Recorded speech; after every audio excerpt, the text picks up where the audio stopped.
Parce que des gars de course, ça jase de course.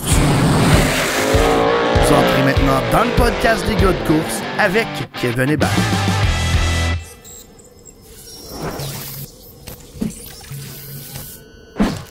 Oh, je suis prêt.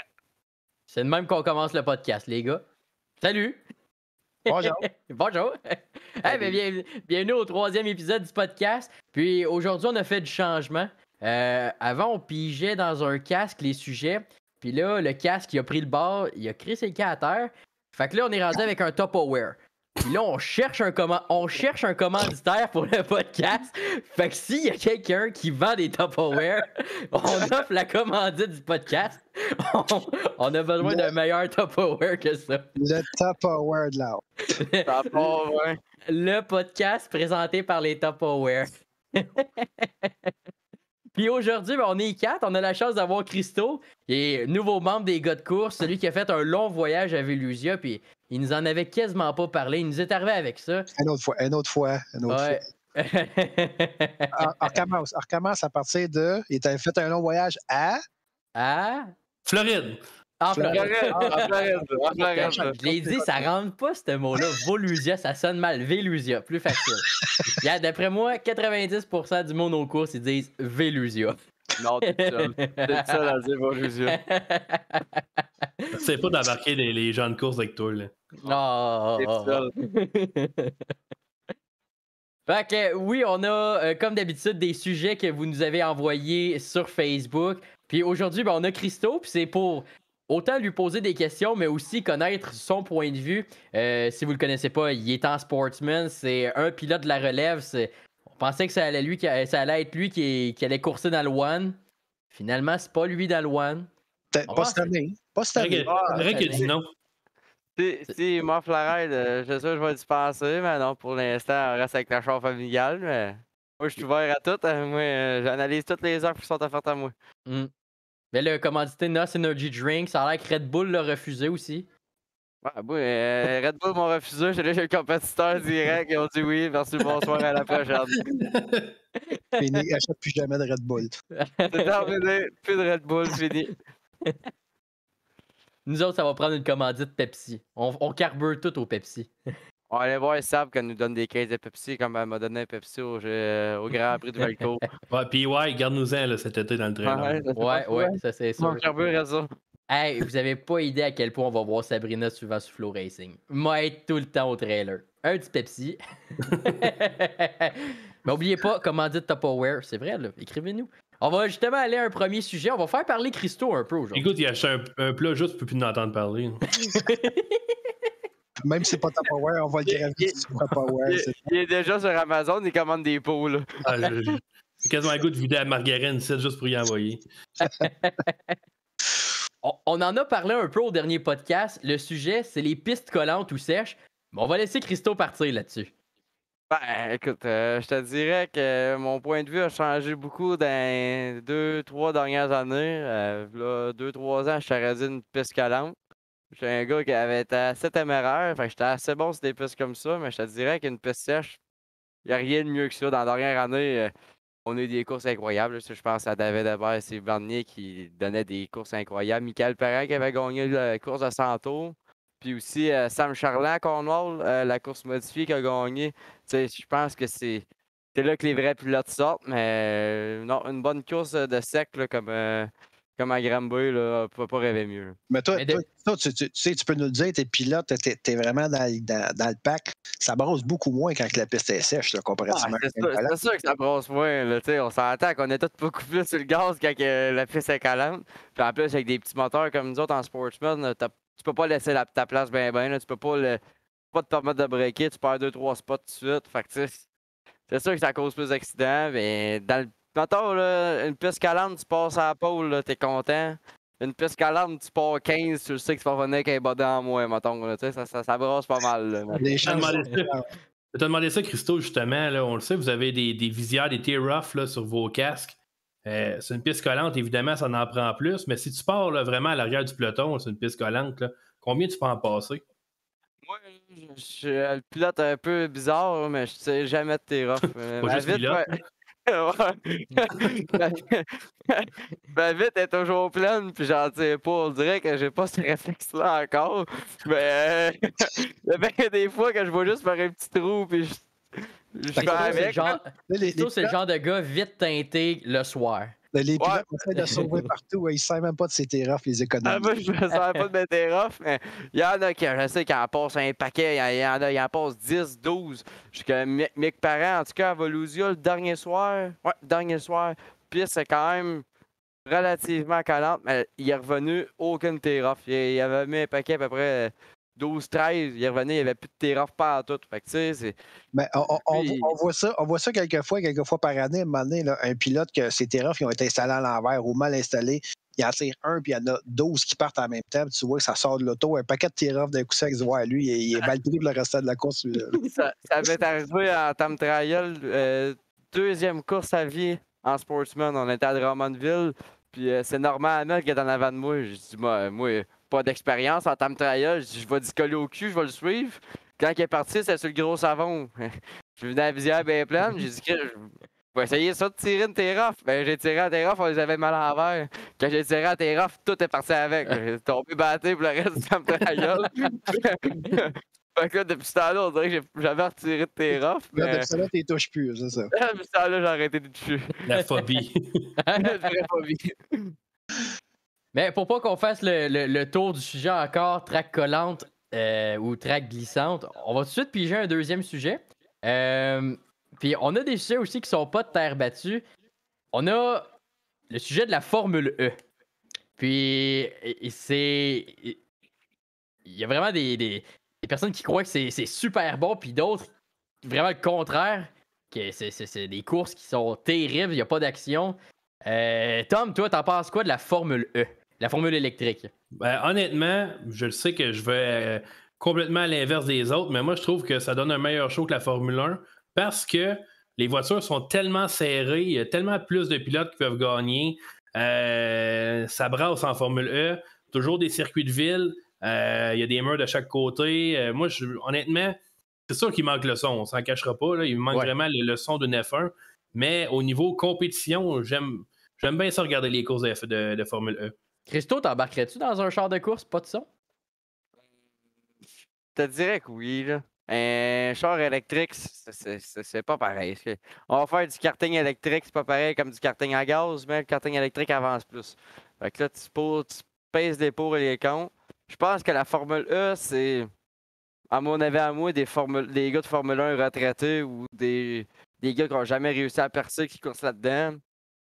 Faudrait qu'ils mettent des vrais gars de F1 là-dedans, voir le calibre, mais encore là, je pense que c'est plus des courses que ça brasse plus que d'autres choses. Là. On s'entend que ça coûte des ailerons et des bumpers après ça. Là. Fait que, je pense que c'est une bonne catégorie, mais il n'y a pas de son, pas tant d'action à part quand ça brasse. Fait que, je suis pas un grand fan, moi dire.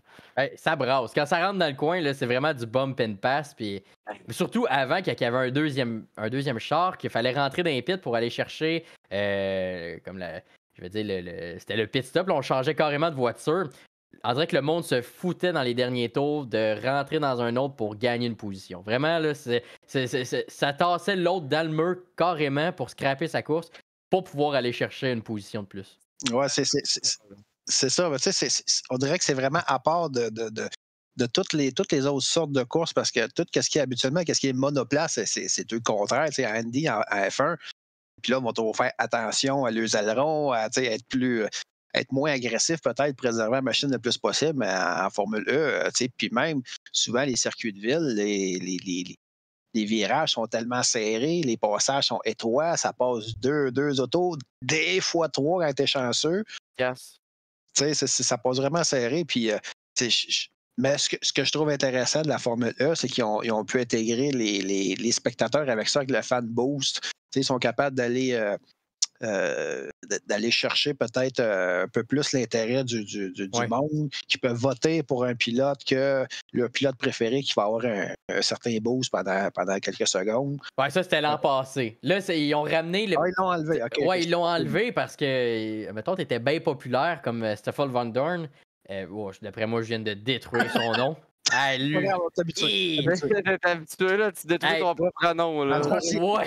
En tout cas, s'ils nous écoutent, qu'ils nous appellent, là, on va. Ouais. Regarde, Non, on mais va... si écoute on- ça, S'il sortez. écoute et il veut participer sur le show, Christo, tu prends le bord. Ah, Mais moi, je ferai le bas, c'est sûr. Tommy va dire son nom. Puis après, on embarquera. Ben Mais- lui, là. Ouais. Celle-là, là. On sait plus c'est qui, il est rendu en Formule 1, mais. Non, mais. Il y avait Nick Oh. DeVries qui a couru là-dedans aussi, qui est rendu en F1. Ouais, puis il y a des gros noms, mais qu'est-ce qui est le fun? Oui, il intégrait beaucoup le spectateur. Ils sont beaucoup présents sur les réseaux sociaux, mais ils ont ramené le time attack, je crois que ça s'appelle, qu'il faut que tu passes par l'extérieur dans un des virages Ouais. pour avoir accès à ce boost d'énergie-là. Ouais, faut que tu roules dans une certaine zone qui est carrément décalée de la ligne de course. Ouais. Là. Je trouve que c'est innové, c'est le fun. Mais on en parlait là, dans un podcast précédent qu'on fallait trouver une façon peut-être d'intéresser des gens différents. Je pense que oui, des fois c'est drastique, mais on essaye des choses, puis ils vont trouver une solution un moment donné ou une formule là, qui va vraiment plaire. Là. Puis moi, honnêtement, on les voit de plus en plus. Il y a des lois là, qui font que les voitures électriques vont devenir obligatoires de plus en plus.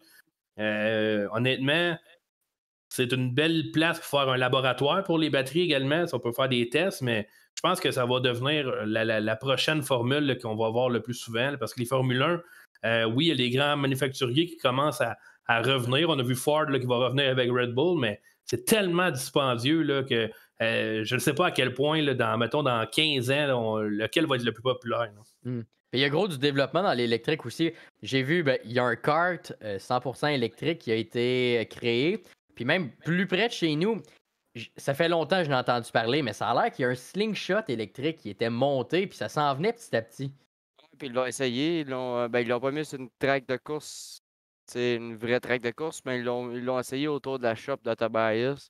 Puis sans faire, ça pourrait donner un très très bon show. Je pense que ça serait de quoi qui serait quand même intéressant sur une piste comme à Saint-Marcel, sur de la grande piste. Je pense que ça pourrait être plus rapide que qu'est-ce que c'est là en ce moment même. Ben, ouais, mais c'est l'électrique, l'avantage, c'est que tu as le pouvoir là, d'un coup sec. C'est done shot. Là. C'est un Dans claquement. le dark, là, tu sais, pour avoir coursé en slingshot, on s'entend qu'à Saint-Marcel, si tu avais un bon setup, un minimum, tu lâchais pas le gaz. Là. Fait que, Ben, tu moi, sais, je serais curieux de voir à quel point les équipes seraient capables de faire coller le véhicule, justement. C'est tellement direct que c'est sûr que ça va serait virer de ça. incroyable. Là. Ben, tu vois, Ça ce que j'aimerais voir, moi, un hot kart électrique. Ça, me semble que ça donnerait tout un show. À Red Bluff ou une piste comme la dernière, j'ai vu Tanner Holmes était allé à une autre piste dernièrement en Oklahoma pendant le Oui, Chili Bowl. Puis vraiment une piste vraiment bankée puis courte. J'aurais été curieux de voir un kart électrique, tu sais, vraiment fait pour ça là-bas. Je pense que ça aurait donné tout qu'un show. ouais, vraiment. Puis pour- Ouais, l'électrique, c'est sûr qu'on s'en va petit à petit. Il va falloir innover ou, en tout cas, viser la carboneutralité. ouais, puis, pas tu sais, le choix, là. puis pour finir sur la Formule E, là, moi, je suis sûr, Mini, tu ne seras pas d'accord, là, mais les voitures sont tellement laides. Oh Ça, non, c'est- je les aime! Mini, son opinion là-dedans ne C'est ça. compte jamais. C'est ça. Mini sur STR, il y a 3 bouts de tape écrit dessus, écrit STR à Mini, là, tu sais. Tellement pas d'accord. Mais c'est important, puis on va en avoir un podcast là-dessus. L'esthétique des voitures, on a eu l'idée tantôt, puis c'est sûr qu'on va inviter un de nos chums, Michael Benoît, qui est lettreur. Ça s'en vient dans les prochains épisodes, ça c'est certain. À quel point c'est important, puis tu sais, on en parle là, mais justement, les Québécois, surtout les pilotes, mettent beaucoup l'emphase sur leur peinture. Fait qu'on va en revenir, puis on va piger un autre sujet pendant qu'on a encore le temps, qu'on a Christo, avant qu'on aille celui qu'on appelle Stoffel Vorden. Hein, on répétera pas son Pourquoi nom. tu te fais mal à le renommer? Tu fais violence. Le meilleur exemple que je peux vous donner sur ces peintures, là, c'est quand j'étais en Floride, on a pogné un choc. Les gars lavent pas leur char. Jonathan Davenport était parqué direct à côté de nous autres. Puis ils sortent le char à peu près, je sais pas, il est peut-être midi et demi à 1 heure. Ils sortent le char, passent un petit coup d'heure dessus. Après ça, ils commencent leur entretien tout de suite. Ils passent une petite guenille, puis ils commencent leur entretien. Nous autres, on passe des heures à laver après ça, puis tout ça. Eux autres, on dirait que c'est comme. C'est pas important pour eux autres. On dirait que l'esthétique, ils passent en deuxième, puis juste Ils font- l'extérieur qui compte. Là. Ils font tellement de courses aussi, le moment donné, là, je pense. Ouais. Ils ont plus le temps. Là. La cédule de Jonathan Davenport comptait 100 en course. Puis ils ont commencé, ils ont fait 17 courses déjà. Fait que, tu sais, ça va quand même assez vite, mais ça me frappe pas à quel point que les autres, ils lavent pas ça. Il arrivait à la track, il passait un petit coup de guenille, merci, bonsoir, il commençait l'entretien. 14 courses en STR, j'ai la même mentalité. Quand... Ouais, mais t'as pas un même bourse autour de toi. Mini, tu ne sors même pas du trailer. Là. Mini, il sort aux premières pratiques, puis ça demande pourquoi ça casse. On va aller à un autre sujet. La plus belle piste que vous avez déjà visitée, que ce soit sur asphalte, parce que Christo, c'est un gars d'asphalte à la base. Mais terre, asphalte, routier, ovale. Tommy, on commence avec toi. C'est quoi la piste que tu as aimé le plus? Ben, si on y va pour le site, évidemment, ça va être Charlotte. Parce que c'est tellement beau, c'est plus grand que nature. Tu as la piste de NASCAR qui est juste à côté. Tu as la piste de drag à 4 de large. Tu as le dirt track. Vraiment, les installations sont incroyables. Mais au niveau de la piste, j'en ai vu pas mal de pistes de course. Wade Sport ont vraiment des belles installations également. Mais je vais prêcher pour ma paroisse, là, mais Grimby avec les murs en haut puis en bas, la grande estrade, je trouve qu'il y a quelque chose qu'on ne retrouve pas ailleurs. Puis c'est vraiment, tu sais, je suis allé à Fonda, je suis allé à Middletown. J'en ai fait pas mal de pistes de course, mais il n'y en a pas une qui ressemble à Grimby, j'ai l'impression. Oui, puis tu sais, on est chanceux aussi, il faut se compter chanceux parce que les courses qu'on a ici, là, que ce soit à Drummond, Grimby, RPM, je ne penserais pas, mais tu sais, il n'y a pas beaucoup de pistes qui fournissent des belles installations, des slabs de ciment avec l'électricité. Tu sais, on a accès à l'eau. Il y a bien des pistes que c'est éloigné, c'est dans le fond, c'est dans le champ, puis tu n'as pas accès à grand-chose. Fait que les pilotes sont quand même assez gâtés là, dans les coins ici. Là. Non, ça, c'est sûr. Puis, tu sais, moi, mettons, la plus belle track que j'ai vue, je pense, c'est Volusia dernièrement. C'est la course de l'être modèle le dernier soir, 20 000 au gagnant. Hudson O'Neill qui est parti 23e, puis qui a été gagné. Premièrement, quelqu'un qui part 23e qui gagne, c'est déjà exceptionnel, mais qui a réussi à passer tous ces chars-là, c'est une track, c'est rare. Fait que, je pense que c'est une track la plus réussie que j'ai jamais vue. Mais le site aussi, très très beau, mais je pense que le site ressemble beaucoup aussi à Granby. Il y avait des slabs de ciment, l'électricité était là, tu sais. Tout était bien organisé, mais Granby, proche du centre-ville comme ça, puis tout, je pense que c'est vraiment les meilleures installations que j'ai pas vues, puis le meilleur emplacement pour inviter du monde. Tu sais, les soirées gros blocs, rarement vu une estrade à moitié pleine. Là. Les soirées gros blocs, c'est toujours rempli, bondé. Les grosses courses, c'est toujours rempli. Fait que, on va se le dire. On va se le dire, Christo.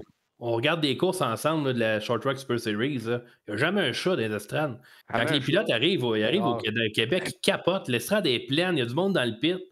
Je pense que c'est un attrait. C'est pas pour rien qu'ils veulent absolument revenir. Là. Ouais. Non, premièrement, j'ai hâte de voir la Short Track Super Series ici au Québec. Il y a beaucoup de réguliers qui font la Short Track. Ils sont jamais venus au Québec. Fait que, je pense que ça va être intéressant de voir le mix. Puis de voir les autres tellement qu'ils réagissent en avant d'autant de monde. On s'entend que courent jamais en avant d'autant de monde. Ils sont allés à Old Tech, il y avait, je sais pas, 100 personnes dans les estrades. C'était vide. Il n'y avait personne. Fait que je pense que ça va être intéressant de voir comment ils vont réagir, eux autres. Puis Doom et Yann font toujours un show de grandeur avec les feux d'artifice. Et puis il y a tellement de monde. C'est sûr qu'ils vont. Ben là, je vais prendre Dominique parce que c'est celui qui amène la short track. Mais c'est sûr qu'il va faire de quoi qui va assurer l'avenir de la short track au Québec. Ça, c'est sûr. Il faut. Mais pour revenir au sujet, moi, je pense que le plus beau site de course que j'ai vu, même si c'est pas de la terre battue, mais c'était à Vallée-Jonction. Vallée-Jonction, là, t'es bien placé. La piste est presque dans le fond d'un trou. Les estrades, tu vois partout. Le pit, t'as une belle passerelle passée par-dessus le pit. Tu vois bien le pit. Tu vois les étages de motorisés là, qui s'en vont au loin, là, qui ça monte, tous les stationnements. C'est bien installé. Il y a de l'asphalte partout. Tu ne marches pas dans la boîte. Puis, c'est un peu bizarre de dire ça de même, là, mais c'est un beau site. C'est un beau site, c'est ça. Les installations, la façon que c'est organisé, j'ai vraiment aimé l'organisation de la Vallée-Jonction. On a parlé tantôt. l'ambiance en Beauce, tu sais, c'est tout à quelque chose. J'ai été au Bacon Bowl, là. Quand que ça finit ou ça, tu sais, des fois, c'est des tubes de bonnes passes, là. Le monde, ça crie des estrades, ça se lève, tu sais. L'ambiance est là, là. Tu vois que le monde sont fanatiques. Je pense que, tu sais, c'est une track, puis j'ai viré là.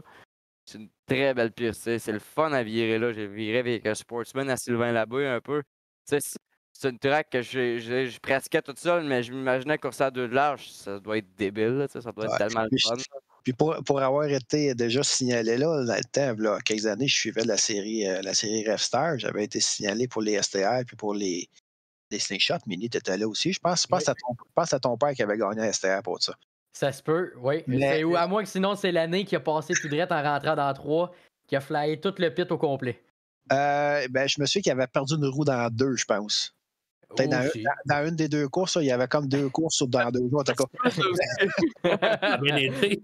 Des choses qui arrivent. Je ne sais pas si vous vous rappelez un peu la tour de signaleur, comment elle est faite. Là, elle est montée au bout de 2 grands poteaux, puis elle est très, très allongée par-dessus la piste. Là. Puis même, j'avais été quand les ISS avaient été coursés là, c'est Éric Pivin qui avait été flagué, puis on avait été avec lui un peu, moi et Maxime. Quand les chars passent, la tour, là, elle bouge beaucoup, ça monte de même par le vent. Là. C'est vraiment la swing là, du vent. Tellement que Éric Pivin était déjà que dans les hauteurs, il n'est pas très safe. Là, ben, il avait de la misère un peu. Là. Moi, je regrette de ne pas être aussi vieux que toi, Ben, pour ne pas avoir vu la grande track à Drummond. On entend tellement parler, ça avait l'air tellement de rouler vite, tu sais. Je me souviens, tu sais, je suis allé aux courses, mais demande-moi pas mes souvenirs, j'étais trop jeune, je me souviens pas si la piste était super longue ou pas. Mais en entendant parler, là, moi j'aime ça parler avec des personnes plus vieilles parce que justement, ils ont des souvenirs, puis tu le vois, ça les passionne, la grande track de Drummond, à quel point c'est spécial, puis Yann, évidemment, une grande track comme ça aujourd'hui, on peut oublier ça avec des 358, c'est une piste de gros blocs, puis ça serait dur ses moteurs, puis... Mais vraiment, j'aurais aimé ça voir cette piste-là, surtout quand le pit est au centre, ça aurait fait vraiment une différence. Ouais. Mais ça fait également l'avantage de Drummond parce que tu n'as pas aucun trailer qui va te cacher à la vue dans le backstretch. Ouais. Mon souvenir le plus vif que j'ai de la grande track de Drummond, là, c'est d'aller voir les autos dans la 1 à l'intérieur. Tu les voyais s'en venir, front stretch. Puis je me souviens, c'était Altan Martin-Roy Junior, Gino Claire, Robert Ranger, Réal Lafrance, c'était les gros noms dans ce temps-là. Tu voyais qu'il casse un char là, à peu près le rendu aux 3 quarts. En dessous du Flyman, il casse un char et il glissait, là, ça slidait. Là. Il n'y avait pas de technique d'aller vite en regardant la voiture droite. C'était vraiment de casser, de glisser l'auto le plus possible. Là. Attends, j'ai un invité spécial. Mon père a coursé sur cette piste-là, puis j'ai envie de savoir, pas d'avoir coursé sur l'ancienne piste de Drummond. Parce que là, on est sur le sujet. C'est quelle la piste préférée des gens, que ce soit sur asphalte ou sur la terre, mais tu as déjà coursé à Drummond, c'était comment comme piste? Ouais, tu peux t'emmener plus proche, qu'on te voit. Ben, c'était rapide. C'était un petit peu plus grande que Granby. Puis c'était vraiment plaisant. C'était pas mal la piste du Québec. Puis en gros bloc. Toujours en gros bloc. C'était sûr, parce que là, on passait, on disait, il n'y avait pas vraiment de technique, tu pouvais faire casser le char quasiment. Il n'y avait pas de traction non plus. Il n'y avait pas de traction. C'était-tu vraiment le cas? C'était vraiment le cas.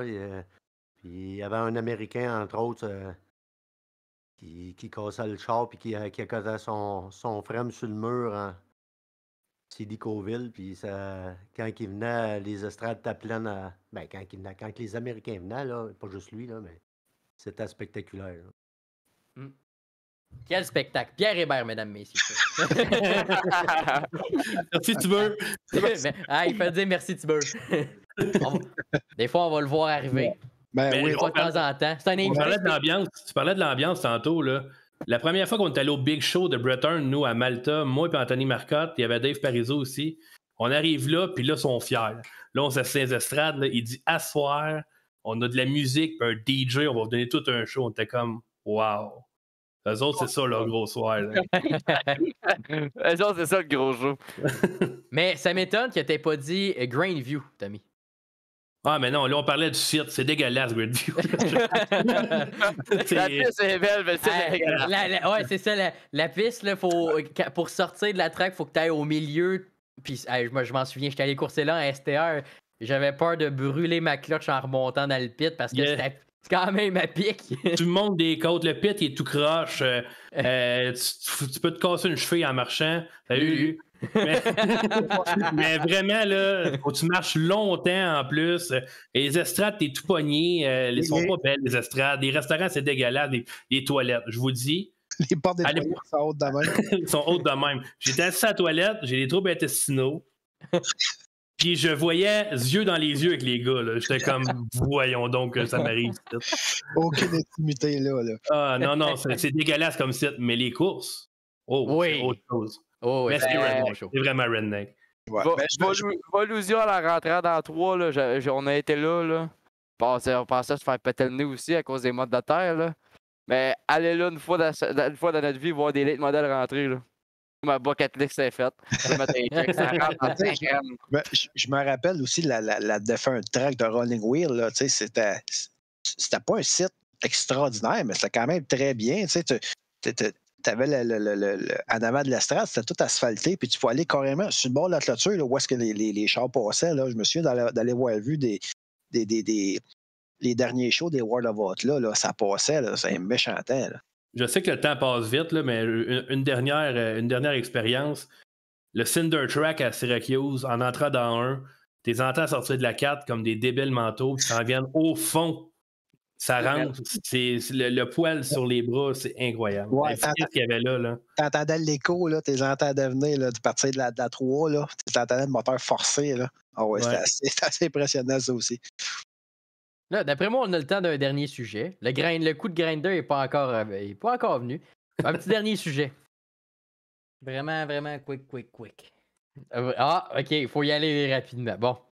J'ai un papier blanc, une retaille. J'ai mal fait mon art plastique. Top Hours de fait déjà. Ouais, ça déborde. Là, la commandite, c'est un gros Tupperware. On a pas mal de sujets. Ça prendrait les paniers à salade pour brasser, là. Un bouilli. Ouais. Okay. iRacing. Ah, ça. Alors, fallait. Parce que iRacing, souvent, les gars de course, nos soirées se terminent sur iRacing. Tu as bien dit, ça termine. Oui, ça termine. Parce qu'on a eu le temps de se pogner sur des sujets. On a eu le temps de tout se bâcher, de se faire du fun. Puis là, après, quand on est tous craqués, c'est les Américains qui écopent. Moi, c'est immanquable. J'essaie de courser avec eux autres. Je suis moins bon. Là. Je le dis, je suis moins bon qu'eux autres. Je réussis à me qualifier. Ça va bien. Premier tour, je me fais tout le temps virer sur le top. Je finis en tabarouette. Je veux tout j'éteins l'ordi, je m'en vais, puis là, je me rends compte que t'es épais. C'est un jeu qui est le meilleur sur toi. Mais ça me fait choquer, là. C'est incroyable à quel point j'ai un amour-haine pour iRacing. Puis le monde qui joue à iRacing aussi. Là, parce qu'il y en a certains qui sont gossants solides. Ben, tu sais, des fois, tu peux poigner des gangs que c'est vraiment le fun. Ça fait des belles courses. Puis tu sais, tu te mets à jaser avec eux autres. Puis c'est vraiment plaisant. Puis il y a d'autres fois qu'il y en a vraiment ils se foutent vraiment de tout le monde. Puis ça fesse partout. C'est vraiment pas plaisant. Mais avec Mini aussi, à tous les fois qu'on est ensemble, Mini est quand même meilleur que moi. Il faut le dire, il a quand même plus d'expérience. Il veille souvent en avant de moi. Mais quand il vire en avant, petit cochon. C'est ça. Quand moi, je suis en avant et qu'il veut me passer, on dirait qu'il y a un petit switch qui s'éteint dans sa tête. Tu sais, la switch clean, là, il met ça off. Puis là, Clean, c'est pour la vraie vie. Mais sur iRacing, Tequila, Anakin, pas le temps de niaiser. Slide job, un petit coup dans la roue, paf, ouais, go, on s'en va aux courses. Mais, tu peux nous en parler? Tu as participé pour les 24 heures de Daytona avec un groupe cette hiver? C'est vrai? Ouais, on a fait les 24 heures de Daytona. Moi, Jean-Philippe Bergeron, Guillaume Fortin, puis Hugo Pocket. Je les salue en passant. Ça a été tout qu'un trip. Ça a été vraiment spécial. On a fait ça en GT3. Ça a quand même bien été. Overall, ça a bien été. On n'a pas pris trop de tours de retard. On a juste pris un tour sur le leader. On a fini deuxième. Ouais. Puis on a juste pris un tour sur le leader. On a perdu un tour. Ben, nous autres, on a pas comme dans la vraie vie. Dans la vraie vie, ils font des jaunes pour justement ça reste serré. Nous autres, il n'y a pas de jaune. Fait que, il fallait qu'on reste focus. Mais non, overall, ça a bien été. C'était une expérience. À quel point l'hiver, là, que tu es souvent sur iRacing, ça t'aide à garder tes réflexes pour l'été. Parce qu'on le sait, la conduite peut se ressembler, mais t'as pas le feeling autant que dans une vraie voiture. Mais à quel point ça peut te garder tes réflexes allumés, là? Je te dirais que c'est un réflexe vraiment plus les réflexes des yeux. Tu sais, je te dirais que surtout juste sur une grande écran, fait que mes yeux se promènent, ma tête se promène, ça paraît vraiment beaucoup. Tu sais, je vais arriver cet été un petit peu plus de réflexes à partir. Tu sais, je vais être un petit peu plus habitué, mais je te dirais que mettons, tout pilote, ça prend 1 ou 2 courses avant que les réflexes reviennent à 100%, puis de dire que t'es focus, puis t'es prêt, là, t'es optimal. Mais je pense qu'à Racing, ça l'aide pas mal. Tu sais. En gros bloc, veux pas, ça fait juste spinner tout le long. Fait que ça t'apprend à gager ta pédale sans justement le sentir. Fait que t'arrives sur la track, tu le sens en plus. Fait que t'es un plus. Fait que je pense que ça apporte juste du positif. Je pense pas que ça apporte des négatifs, ben. Puis, je parlais avec Félix Roy, qui est allé à Velusia. Il s'est pratiqué juste avant. Puis il disait que hey, c'est tellement différent, mais de passer d'un simulateur à un gros bloc sur une track que tu n'as jamais embarqué. Mais au moins, il y avait quelques repères. Il doit avoir fait des milliers de tours pour se pratiquer. Mais ça me force à poser la question. On va terminer avec ça. Il y a du monde qui prennent ça au sérieux, comme tu disais, Ben. Mais il y a des championnats mondiaux. Je vais juste prendre ceux en ce moment de NASCAR, puis ça course pour 300 000 $. Mais c'est fou à quel point maintenant le simulateur s'est poussé. Oui, ils peuvent gagner des montants astronomiques assis dans leur salon avec le volant en bedaine à courser, puis avec un setup vraiment... Parce que toi, tu courses en bedaine, que tout le monde fait ça. Tu sais, ils peuvent être... Christo met quand même ses gants quand il course. Ouais. Il met ses gants pour pas saler ses chips quand il mange. Mais tu sais, je comprends d'être sérieux. Tu courses pour 300 000, mais quand tu courses pour des points iRacing... Ouais, mais... Tu sais, j'en ai parlé justement avec Félix. Félix à Volusia, puis... Lui, il l'a dit comme faux, lui. iRacing, c'est réel. Mais Volusia est pas pareil en vrai que sur iRacing. Première affaire qu'il me dit en sortant du char, c'est... Il est 5 grammes, c'est pas pareil, hein? On est allé au New Hampshire avec JP Bergeron. Première affaire qu'ils ont en sortant. 5 grammes, les gars, c'est pas comme dans la vraie vie, c'est pas comme sur un racing, hein? Non, c'est la vraie vie, là, tu sais. Mais je me souviens quand iRacing, quand la portion Dirt était sortie, à peu près quelques semaines, un mois après, j'avais vu passer sur Twitter, où je me souviens plus trop, là, c'est un pilote de World of Outlaws, je pense que c'est David Gravel, mais un pilote assez haut placé, qui avait écrit « Merci beaucoup iRacing, maintenant tout le monde pense qu'il est capable de conduire dans un World of Outlaws Sprint Car. » C'est vrai, pareil. Danny Johnson, il avait écrit quand les gros blocs avaient sorti, il dit « Vous pensez que vous coursez dans un gros bloc, embarquez dans un vrai gros bloc, vous allez voir c'est quoi voir le ciel. » Ben, il y avait même quelqu'un qui avait challengé Scott Bloomquist, il dit « Je suis capable de courser dans iRacing, fais-moi embarquer dans ton char, je vais être meilleur que toi. » Quand même, hein? Je fais pas un tour en 410. Tu penses en vrai? D'après moi, je sors pas du pit. Moi, j'ai parlé un peu avec Michael Parral qui a déjà coursé en 410. Puis il dit 410, c'est plus vite que j'avais été. Tu sais, gros bloc, c'est vite, mais 410, c'est vite en 5 grammes. Tu clignes pas des yeux, tu vas faire un 5 grammes de saut. Là. Ouais. On est timé à non, pas ça qu'on est safe timé que ça. C'est que là, il commence à C'est qu'il y a Fanny à l'arrière qui tire sur une oreille qui dit OK, là, arrête-les. C'est terminé, là. Yeah, ben, c'était le fun, notre premier invité au podcast, Christo. J'espère que t'as aimé ça. Ah, j'ai super aimé ça. Moi, les podcasts, j'écoute ça la journée longue. Fait que ça d'en faire un, ça me fait chaud au cœur de pouvoir le faire avec vous autres. Il travaille quand même, Jimmy, là. Je te le dis, il travaille. Il travaille bien fort. Quand il monte, des fois, j'écoute un podcast, je m'en cache pas. non, mais c'est correct. C'est quand tu travailles pas, tu le sais pas, mais ton salaire s'en vient en commandite des gars de course. Fait que c'est correct. Ouais, c'est pour ça. Puis en passant, commandite, oubliez pas. Ça prend un plat Tupperware. Hey, ça tombe de partout. Fait que, oubliez pas. Hey, on va non, mais je me croise les doigts pour qu'il y ait quelqu'un qui m'écrive. Je te vends des Tupperware pour tes sujets. J'aimerais ça. On a choisi lui qui pige.